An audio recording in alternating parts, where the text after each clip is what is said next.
क्या आपने कभी खुद को पकड़ा है ये बोलते हुए कि आई एम फाइन जबकि आप स्ट्रगल कर रहे थे? या कभी किसी फ्रेंड को कह दिया कि तेरा हेयर स्टाइल बहुत अच्छा है जबकि उसका हेयर स्टाइल एवरेज सही था? सच ये है कि हम सभी झूठ बोलते हैं, लेकिन ऐसा क्यों? एक यूनिवर्सिटी ऑफ मैसाचुसेट्स की स्टडी के अकॉर्डिंग 10 मिनट के कॉन्वर्सेशन में 60% लोग कम से कम एक झूठ बोलते ही हैं। लेकिन ऐसा क्यों? क्या झूठ बोलना हमारा इनेट ह्यूमन बिहेवियर है? मतलब झूठ बोलना एक एक्सेप्शन नहीं बल्कि ह्यूमन बिहेवियर का बिल्ट इन फीचर है। अब हम समझेंगे कि हम झूठ क्यों बोलते हैं और कुछ लोग झूठ बोलना क्यों नहीं छोड़ पाते। इस वीडियो को मैंने बेसिकली 3 कैटेगरीज में डिवाइड कर दिया है ताकि हम बेहतर तरीके से समझ सके। So let's begin with the white lies. जब कोई क्लियरली ओबीस दिख रहा हो और आपसे वो पूछता है कि क्या वो मोटा लग रहा है, उसका दिल ना दुख जाए इसलिए आप कह देते हो कि नहीं नहीं, आप फिट ही लग रहे हो। ये एक व्हाइट लाई है। व्हाइट लाई का मकसद होता है सामने वाले का कॉन्फिडेंस बूस्ट करना, कॉन्फ्लिक्ट को अवॉइड करना और सामने वाले को सिक्योर फील कराना। लेकिन व्हाइट लाइज कंप्लीटली हार्मलेस नहीं है।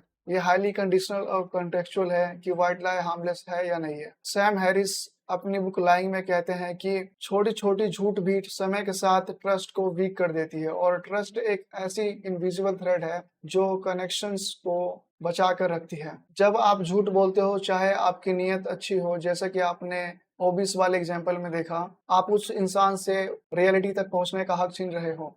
आप डिसाइड कर रहे हो कि उसे क्या सच पता होना चाहिए और क्या नहीं। और इस प्रोसेस में होता यह है कि वो इंसान एक इल्यूजन में रहता है। इस तरह का व्हाइट लाई मोमेंटरी पीस देता है लेकिन लॉन्ग टर्म में कनेक्शंस को वीक करता है। अगर आप चाहते हो कि कोई ग्रो करे तो आप उसको रियलिटी बताना प्रीफर करोगे, ना कि आप उसे व्हाइट लाई बोल बोल के हमेशा सिंपैथी देते रहो। लेकिन मैं अपना ओपिनियन नहीं दे रहा कि आपको व्हाइट लाई भी कभी नहीं बोलना चाहिए। जैसा कि मैंने बोला कि ये हाईली कॉन्टेक्चुअल है। फॉर एग्जांपल एक कैंसर पेशेंट है और आपसे वो पूछता है कि क्या उसने अपने लाइफ में कुछ मीनिंगफुल किया। चाहे उसने अपने लाइफ में कुछ मीनिंगफुल ना भी किया हो, आप उसके लास्ट मोमेंट में चाहेंगे कि आप उसको थोड़ी सिंपैथी दें। आप शायद झूठ भी बोल दें। ये कंडीशन के ऊपर डिपेंड करता है कि हमेशा सच ही बोलना चाहिए या नहीं। लेकिन व्हाइट लाइस भी कंप्लीटली हार्मलेस नहीं है। फॉर एग्जाम्पल आपके पेरेंट्स आपसे पूछते हैं कि आप कैसे हैं और आप ठीक ना भी हो, आप स्ट्रगल कर रहे हो, आप कह देते हो कि मैं अच्छा ही हूँ। फिर आपके पेरेंट्स एज्यूम कर लेते हैं कि सब ठीक है और उसके बाद आप और अकेला फील करने लगते हैं। तो आपने देखा कि यहाँ पे भी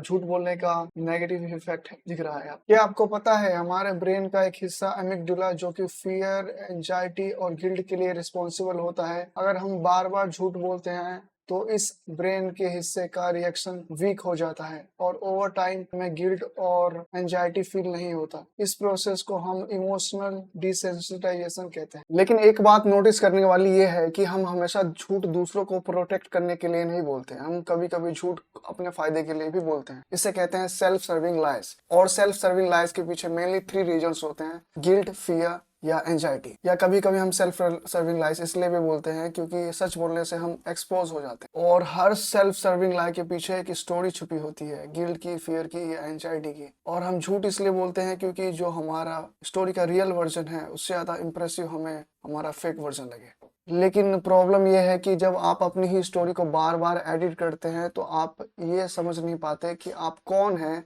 और आप किस चीज से दूर भाग रहे हैं। सैम हैरिस अपनी किताब लाइंग में कहते हैं कि लाई is a denial of reality. और जब आप बार बार झूठ बोलते हैं तो आपकी फ्रीडम लिमिट हो जाती है क्योंकि आपको एक झूठ बोलने के लिए और झूठ इन्वेंट करने पड़ते हैं। क्या आपको पता है 90% लोग ये बिलीव करते हैं कि वो एवरेज इंसान से ज्यादा इंटेलिजेंट, काइंड और मॉरल है, जो कि मैथमेटिकली इम्पॉसिबल है। और इसके पीछे रीजन है सेल्फ सर्विंग लाइज, क्योंकि वो एक अलग ही वर्जन की स्टोरी खुद को बार बार सुना रहे होते हैं। इस कारण से वो बिलीव करने लग जाते हैं कि वो ज्यादा इंटेलिजेंट और काइंड है, लेकिन रियलिटी ऐसी है नहीं। 90% लोग कैसे हो सकते हैं? कुछ लोगों के साथ ऐसा होता है कि वो झूठ बोल बोलकर झूठ बोलने की आदत डाल लेते हैं और अब वो जब झूठ बोलते हैं तो उसके पीछे हमेशा रीजन या कोई मोटिव नहीं होता, उनका ये एक बिहेवियर बन जाता है। और कई बार उन्हें खुद भी पता नहीं होता कि वो झूठ बोल क्यों रहे हैं, बस ये एक पैटर्न बन गया है और वो बार बार झूठ बोलते रहते हैं। कई बार स्टोरी को ज्यादा एंगेजिंग बनाने के लिए, फॉर एग्जांपल मान लो क्लास में कुछ हुआ और वो जैसा रियलिटी में हुआ वो वैसा स्टोरी दूसरे को नहीं बताएगा, वो ऐसा शो करेगा कि कुछ